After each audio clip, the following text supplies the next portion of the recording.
வணக்கம் பவித்ரா. தென்மேற்கு பருவமழை கர்நாடகா மாநிலத்தில் தீவிரமடைந்துள்ளது. குறிப்பாக உத்தர கன்னடா, தட்சிண கன்னடா, உடுப்பி, கொடகு, ஹாசன், சிக்கமகளூர் உள்ளிட்ட மாவட்டங்களில் கனமழை பெய்து வருகிறது. குறிப்பாக காவிரி நீர்பிடிப்பு மாவட்டமான கொடகு மற்றும் கேரள மாநிலம் மைசூர் அருகே உள்ள வயநாடு பகுதியில் கனமழை பெய்து வருவதால் கிருஷ்ணராஜசாகர் மற்றும் கபினி அணைகளுக்கு நீர்வரத்து தொடர்ந்து அதிகரித்துள்ளது. தற்போதைய நிலவரப்படி கிருஷ்ணராஜசாகர் அணையின் மொத்த கொள்ளளவு 124.80 அடியாகும். இன்றைய தினம் 110 அடியை கூட தாண்டிவிட்டது.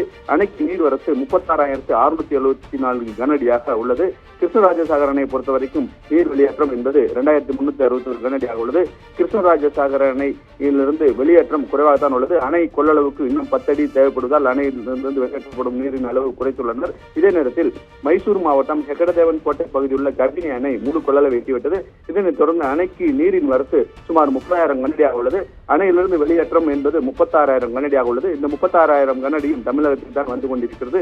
தொடர்ந்து நாளை மாலை வரை இந்த ரெட் அலர்ட் எனப்படும் கனமழையின் தாக்கம் இருக்கும் என்று வானிலை ஆய்வு மையம் சார்பில் தெரிவிக்கப்பட்டுள்ளது.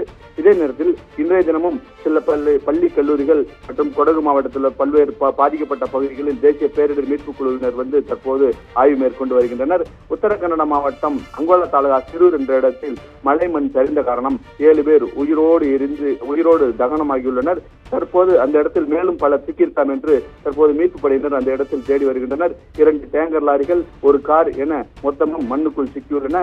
ஆற்றில் 2 லாரிகள் அடித்துச் செல்லப்பட்டுள்ளன. அதில் ஓட்டுநர் மற்றும் அந்த 2 ஓட்டுநர்கள் இருந்துள்ளதாக கூட கூறப்படுகிறது.